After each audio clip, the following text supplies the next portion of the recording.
కొన్ని సంవత్సరాల క్రితం మోడర్న్ టెలిస్కోప్స్ లేనప్పుడు అప్పట్లో మన సోలార్ సిస్టమ్ ఎలా ఉంటుంది అనేది శాస్త్రవేత్తల ఊహల మీదే ఆధారపడి ఉండేవి. బట్ ఇప్పుడు చాలా అడ్వాన్స్డ్ టెలిస్కోప్స్తో వేరే గ్రహాల యొక్క సర్ఫేస్ మీద ఏముందో కూడా మనం చూస్తున్నాం. అంతేకాదు టెక్నాలజీ ఎంతో అభివృద్ధి చెందడంతో దాదాపు అన్ని గ్రహాలకు మనుషులు పంపిన రోబోట్స్ వెళ్ళాయి. సో వీటి ద్వారా ఎన్నో సంవత్సరాలుగా రహస్యాలుగా ఉన్న ఈ గ్రహాల పరిస్థితులు మనుషులకు తెలిసాయి. ఈ స్పేస్ క్రాఫ్ట్స్ కొన్ని వేరే ప్లానెట్స్ యొక్క సర్ఫేస్ మీద కూడా ల్యాండ్ అయ్యాయి. ఈ రోబోట్స్ ఎన్నో ఎక్స్పెరిమెంట్స్ చేసి ఎన్నో విషయాలు కనిపెట్టాయి. అదే టైంలో ఈ రోబోట్స్ ఎక్స్పెరిమెంట్స్తో పాటు కొన్ని అద్భుతమైన ఫొటోస్ కూడా తీశాయి. సో ఈ వీడియోలో రోబోట్స్ తీసిన సోలార్ సిస్టమ్ యొక్క కొన్ని ఇమేజెస్, అలాగే వేరే గ్రహాల యొక్క కొన్ని అద్భుతమైన ఇమేజెస్ గురించి చెప్పబోతున్నాను. వీడియో చాలా ఇంట్రెస్టింగ్గా ఉంటుంది. సో ఎక్కడ స్కిప్ చేయకుండా చివరి వరకు చూడండి. ఇక ఆలస్యం చేయకుండా వీడియోలోకి వెళ్ళిపోదాం.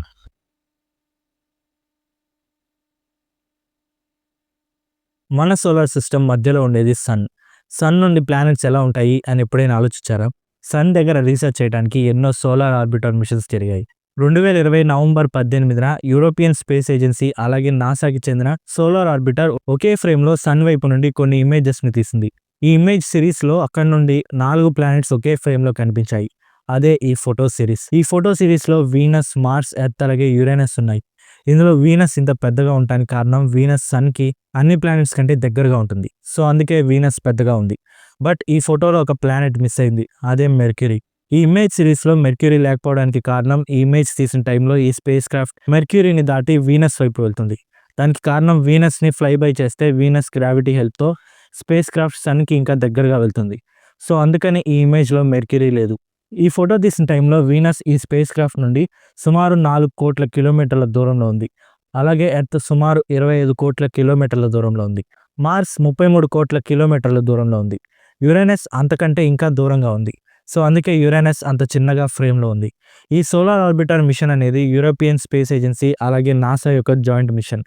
ఈ మిషన్ని లాంచ్ చేసింది సన్ని చాలా దగ్గర నుండి స్టడీ చేయడానికి. ఈ సోలార్ ఆర్బిటర్ సన్కి జస్ట్ 4 కోట్ల కిలోమీటర్ల దూరం నుండి సన్పై రీసెర్చ్ చేస్తుంది. సో అలా రీసెర్చ్ చేస్తున్నప్పుడు వెనక్కి తిరిగి తీసిన ఇమేజ్ సిరీసే ఇది.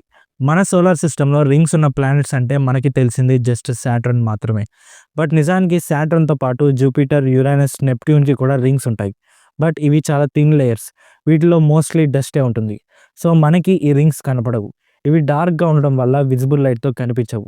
సో వీటిని ఇన్ఫ్రారెడ్ టెలిస్కోప్స్తో మాత్రమే చూడగలం. సో అలా నెప్ట్యూన్ యొక్క రింగ్స్ని ఇన్ఫ్రారెడ్ లైట్తో తీసిందే ఈ వైడ్ ఫీల్డ్ ఇమేజ్. ఈ ఇమేజ్లో మధ్యలో ఉన్నది నెప్ట్యూన్. ఈ ఇమేజ్లో ఇన్ఫ్రారెడ్ లైట్తో మనకి నెప్ట్యూన్ యొక్క రింగ్స్ కనిపిస్తున్నాయి. ఈ చుట్టూ బ్యాక్గ్రౌండ్లో మెరుస్తూ ఉన్నవే నెప్ట్యూన్ యొక్క మూన్స్. దాదాపు 6 మూన్స్ ఈ ఫోటోలో మనం చూడొచ్చు. ఈ ఇమేజ్లో పెద్దగా మెరుస్తున్నది ట్రైటాన్ అనే మూన్. ఈ మూన్ నెప్ట్యూన్ కంటే బ్రైట్గా ఉండడానికి కారణం ఈ మూన్ 70% సన్లైట్ని రిఫ్లెక్ట్ చేస్తూ ఉంది. ఈ ప్లానెట్ వెనుక బ్యాక్గ్రౌండ్లో చాలా గ్యాలక్సీస్ కూడా కనిపిస్తున్నాయి. సైంటిస్టులు నెప్ట్యూన్ గురించి పెద్దగా రీసెర్చ్ చేయలేదు, ఎందుకంటే ఈ ప్లానెట్ చాలా దూరంలో ఉంటుంది. సో అడ్వాన్స్డ్ టెలిస్కోప్స్తో కూడా నెప్ట్యూన్ గురించి ఇన్ఫర్మేషన్ కొంత మాత్రమే తెలుసుకోగలం. ఈ ఫోటో తీసింది జేమ్స్ వెబ్ టెలిస్కోప్. ఈ ఫోటో తీసింది సెప్టెంబర్ 21, 2022లో. నిజానికి నెప్ట్యూన్ రింగ్స్ని ఇంత క్లారిటీగా క్యాప్చర్ చేసి దాదాపు 20 ఏళ్ళు అవుతుంది.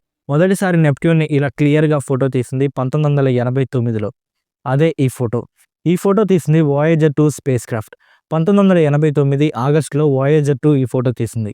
ఆ టైంలో వాయేజర్ 2 నెప్ట్యూన్ నుండి జస్ట్ 2 లక్షల కిలోమీటర్ల దూరంలో ఉండి తీసింది. ఆ తర్వాత 1999లో ఇదే వాయేజర్ 2 స్పేస్ క్రాఫ్ట్ మరొక నెప్ట్యూన్ ఫోటో తీసింది. అదే ఈ ఫోటో. ఈ ఫోటో తీసింది నెప్ట్యూన్ నుండి దాదాపు 10 లక్షల కిలోమీటర్ల దూరం నుండి. ఈ 2 ఇమేజెస్ని బట్టి నెప్ట్యూన్కి రింగ్స్ ఉంటాయని కన్ఫర్మ్ చేశారు. ఇక ఆ తర్వాత తీసిన ఇమేజే ఇందాక చెప్పిన ఇమేజ్. ఇదే Voyager 2 space craft Saturn rings యొక్క క్లోజప్ ఇమేజెస్ కూడా చాలా తీసింది. వాటిల్లో కొన్ని ఇవి. సైంటిస్ట్ తీసిన మొట్టమొదటి సాటర్న్ రింగ్స్ క్లోజప్ ఇమేజెస్లో ఇవి కూడా ఉన్నాయి. వాయేజర్ 2 1981 ఆగస్టు 17న సాటర్న్కి దగ్గరగా ప్రయాణించి సాటర్న్ యొక్క రింగ్స్ని క్యాప్చర్ చేసింది. అదే ఈ ఇమేజ్. ఈ ఇమేజ్ కూడా ఒక ఇన్ఫ్రారెడ్ ఇమేజ్. ఈ ఇమేజ్ తీసింది సాటర్న్ నుండి దాదాపు 80 లక్షల కిలోమీటర్ల దూరం నుండి. ఒరిజినల్ ఫోటో ఫ్రేమ్స్ ఆధారంగా ఈ ఇమేజ్ని ఎన్హాన్స్ చేసి ఈ రకంగా కలర్ యాడ్ చేశారు. ఈ ఫోటోలోని కలర్ డిఫరెన్సెస్కి కారణం ఒక రింగ్కి ఇంకో రింగ్కి మధ్య ఉన్న డిఫరెంట్ కెమికల్ కాంపోజిషన్స్ వల్ల అయి ఉండొచ్చు. ఇలాంటిదే మరొక ఫోటో ఉంది, అదే ఇది. ఈ ఫోటో తీసింది కూడా వాయేజర్ 2 స్పేస్ క్రాఫ్టే. వాయేజర్ 2 1981 ఆగస్టు 22న తీసిందే ఈ ఇమేజ్. ఇది సాటర్న్ రింగ్స్ యొక్క హై రెజల్యూషన్ ఇమేజ్. ఈ ఫోటో తీసిన టైంలో వాయేజర్ సాటర్న్ రింగ్స్ నుండి జస్ట్ 40 లక్షల కిలోమీటర్ల దూరంలో ఉంది. ఈ హై రెజల్యూషన్ ఇమేజ్లో రింగ్స్ మధ్యలో చాలా మార్క్స్ ఉన్నాయి. సో, ఈ ఇమేజ్‌లో సాటర్న్ రింగ్స్ గురించి చాలా డీటెయిల్స్ ఉన్నాయి. బట్ ఈ ఇమేజెస్ అన్నీ సాటర్న్ రింగ్స్‌లో ఒక సెలెక్టెడ్ ఏరియా మాత్రమే. సగం కూడా కాదు. సో, ఇలా ఒక పార్ట్ కాకుండా రింగ్స్ యొక్క హాఫ్ పిక్చరే ఇది. ఈ ఇమేజ్ తీసింది కూడా వాయేజర్ 2 స్పేస్ క్రాఫ్టే. ఈ ఇమేజ్ తీసింది సాటర్న్ నుండి దాదాపు 1,00,00,000 కిలోమీటర్ల దూరం నుండి. ఈ ఇమేజ్ సాటర్న్ యొక్క రింగ్ సిస్టమ్‌ని అర్థం చేసుకోవడానికి సైంటిస్ట్‌లకి బాగా ఉపయోగపడింది. ఈ ఇమేజ్‌లో జస్ట్ సాటర్న్ రింగ్సే కాదు, సాటర్న్ అట్మాస్ఫియర్‌లోని కొన్ని క్లౌడ్స్ కూడా కనిపిస్తున్నాయి. ఇలా మనుషులు రోబోట్ సాయంతో జస్ట్ సోలార్ సిస్టమ్‌లో ఉండేవే కాదు, సోలార్ సిస్టమ్‌లోకి వచ్చి వెళ్ళే కామెట్స్ యొక్క ఫోటోస్ కూడా తీశారు. వాటిలో ఒకటి 3AI అట్లాస్. 3AI అట్లాస్ అనే ఒక ఇంటర్‌స్టెల్లార్ కామెట్ మన సోలార్ సిస్టమ్‌లోకి ఎంటర్ అయింది. ఇంటర్‌స్టెల్లార్ కామెట్ అంటే మన స్టార్ సిస్టమ్ అయిన సోలార్ సిస్టమ్ కాకుండా వేరే స్టార్ సిస్టమ్‌కి చెందిన కామెట్. ఈ కామెట్ 2025 జూలైలో సోలార్ సిస్టమ్‌లోకి ఎంటర్ అయింది. సో, అప్పటి నుండి ఈ కామెట్‌ని చాలా ఫోటోస్ తీశారు. అక్టోబర్‌లో ఈ కామెట్ సన్‌కి జస్ట్ 20,00,00,000 కిలోమీటర్ల దూరం నుండి ప్రయాణించింది. అలాగే ఎర్త్‌కి 26,00,00,000 కిలోమీటర్ల దూరం నుండి ప్రయాణించింది. ఆ టైంలో సోలార్ సిస్టమ్‌లో ఉన్న ఎన్నో స్పేస్ క్రాఫ్ట్స్, టెలిస్కోప్స్ వాటి కెమెరాలను ఈ కామెట్‌పై గురిపెట్టాయి. వాటిలో హబుల్ స్పేస్ టెలిస్కోప్ కూడా ఉంది. హబుల్ స్పేస్ టెలిస్కోప్ దాదాపు 36,00,00,000 కిలోమీటర్ల దూరంలో ఉన్న ఈ కామెట్‌ని 2025 జూలై 21న ఇమేజ్ క్యాప్చర్ చేసింది. ఇదే ఆ ఇమేజ్. ఈ ఇమేజ్ మధ్యలో వాటర్ డ్రాప్ లాగా ఉన్నదే 3AI అట్లాస్. మధ్యలో ఉన్న వైట్ డాట్ ఒరిజినల్ కామెట్, అలాగే చుట్టూ ఉన్న బ్లూ షేడ్ కామెట్ నుండి రిలీజ్ అయ్యే డస్ట్. బ్లాక్ బ్యాక్‌గ్రౌండ్ వల్ల ఈ డస్ట్ క్లియర్‌గా కనిపిస్తూ ఉంది. ఆ టైంలో ఈ కామెట్ ఫ్రేమ్‌లోని బాటమ్ లెఫ్ట్ కార్నర్ డైరెక్షన్ వైపు ప్రయాణిస్తూ ఉంది. ఈ కామెట్ చుట్టూ ఉన్నవి stars. Hubble space telescope image తీయడానికి కామెట్‌తో పాటు చాలా స్పీడ్‌గా మూవ్ అయింది. ఈ కామెట్ స్పీడ్ దాదాపు గంటకి 2,00,000 కిలోమీటర్లు. సో, అందువల్ల దీన్ని క్యాప్చర్ చేయడం చాలా కష్టం. మనం ఫాస్ట్‌గా మూవ్ అవుతున్న ఆబ్జెక్ట్స్‌ని ఫోటో తీయడానికి ట్రై చేసినప్పుడు ఈ ఇమేజ్ ఎలా డిస్టర్బ్ అవుతుందో అలాగే ఇక్కడ కూడా జరిగింది. అందుకే ఈ స్టార్స్ ఇలా డిస్టర్బ్డ్‌గా ఉన్నాయి. ఈ టెలిస్కోప్స్ ఇలా వేరే ఆబ్జెక్ట్స్‌నే కాదు, వాటిని అవే ఇమేజ్ తీసుకుంటాయి కూడా. 2022లో జేమ్స్ వెబ్ టెలిస్కోప్ అంతరిక్షంలో సెల్ఫీ దిగింది. అదే ఈ ఇమేజ్. జేమ్స్ వెబ్ టెలిస్కోప్‌కి సైంటిస్టులు మరొక స్పెషల్ లెన్స్ యాడ్ చేశారు. ఈ స్పెషల్ లెన్స్ ద్వారానే జేమ్స్ వెబ్ టెలిస్కోప్ సెల్ఫీ దిగింది. ఈ స్పెషల్ లెన్స్ జస్ట్ ఇలాంటి స్పెషల్ ఇమేజెస్ కోసమే ఉపయోగపడుతుంది. ఇమేజ్‌లో కనిపిస్తున్నదే టెలిస్కోప్ యొక్క మెయిన్ మిర్రర్. ఇక్కడికి వచ్చిన లైట్ రేస్‌తోనే ఇమేజ్ ఫార్మ్ అవుతుంది. సో, అలా జేమ్స్ వెబ్ టెలిస్కోప్ పంపిన ఎన్నో అద్భుతమైన ఇమేజెస్ ఈ మిర్రర్ మీద పడే మన దాకా వచ్చాయి. ఈ జేమ్స్ వెబ్ టెలిస్కోప్ కూడా ఎన్నో కోట్ల సంవత్సరాలు వెనక్కి చూడగలదు. మనకు వేరే గ్రహాలు చూడటానికి ఎలా ఉంటాయో తెలుసు. బట్ వాటి నేల ఎలా ఉంటుందో పెద్దగా తెలీదు. సైంటిస్ట్ చేసిన కొన్ని అద్భుతమైన మిషన్స్‌లో వేరే గ్రహాల యొక్క సర్ఫేస్ దాకా చేరుకున్నారు. మార్స్ సర్ఫేస్ నుండి తీసిన ఎన్నో ఇమేజెస్ మనకి తెలుసు. వాటిల్లో ఒకటిది. ఈ అద్భుతమైన సీనిక్ ఫోటో తీసింది నాసా యొక్క క్యూరియాసిటీ రోవర్. 2 కొండల మధ్యలో ఉండి మార్స్ సర్ఫేస్ అలాగే స్కై రెండిటిని ఒకేసారి అద్భుతంగా క్యాప్చర్ చేసింది క్యూరియాసిటీ రోవర్. క్యూరియాసిటీ రోవర్ ఈ ఇమేజ్ తీసింది 2023లో. ఇలాంటి ఇంకొక ఇమేజ్‌నే క్యూరియాసిటీ రోవర్ తీసింది. అదే ఈ ఫోటో. ఇది 2019లో క్యూరియాసిటీ రోవర్ మార్స్ సర్ఫేస్ నుండి తీసిన హై రిజల్యూషన్ పానోరమా ఇమేజ్. ఈ ఇమేజ్‌ని దాదాపు 1000 ఇమేజెస్‌తో అలాగే దాదాపు 180 కోట్ల పిక్సెల్స్‌తో తయారు చేశారు. ఈ ఇమేజెస్ వల్ల మార్స్ గురించి ఎన్నో విషయాలు సైంటిస్టులు తెలుసుకున్నారు.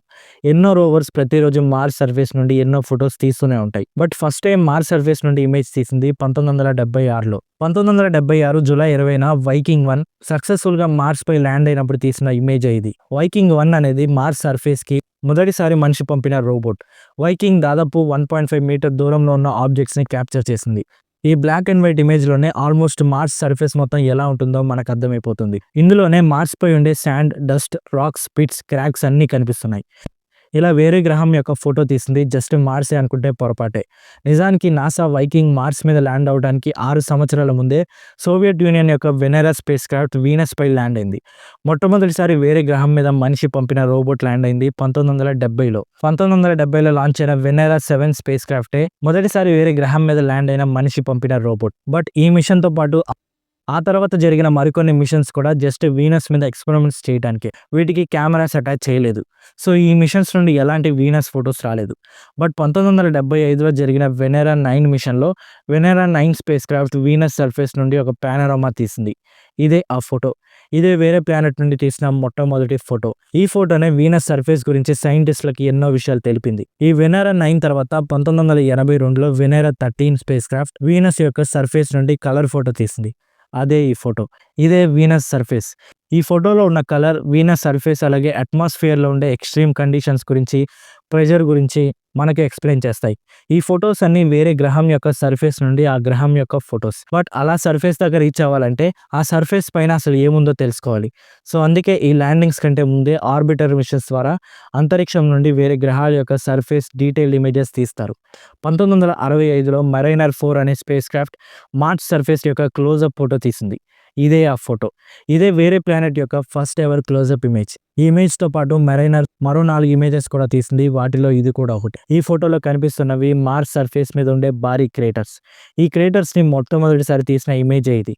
ఇలాంటి అద్భుతమైన ఇమేజెస్ ఇంకా ఎన్నో ఉన్నాయి. సో, అవన్నీ నెక్స్ట్ ఎపిసోడ్‌లో చూద్దాం. వీడియో నచ్చితే ఖచ్చితంగా లైక్ చేసి సబ్స్క్రైబ్ చేయండి. మళ్ళీ కలుద్దాం మరొక ఇంట్రెస్టింగ్ సైన్స్ వీడియోతో. Thanks for watching.